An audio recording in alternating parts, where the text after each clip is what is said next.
In front of me is Realme GT60 and today I would like to show you how you can switch on or off easy mode. Begin by launching settings and scrolling all the way down to access special features.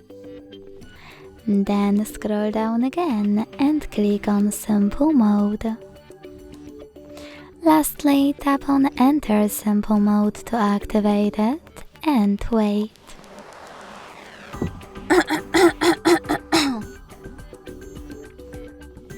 As you can see, after that, Easy Mode is on.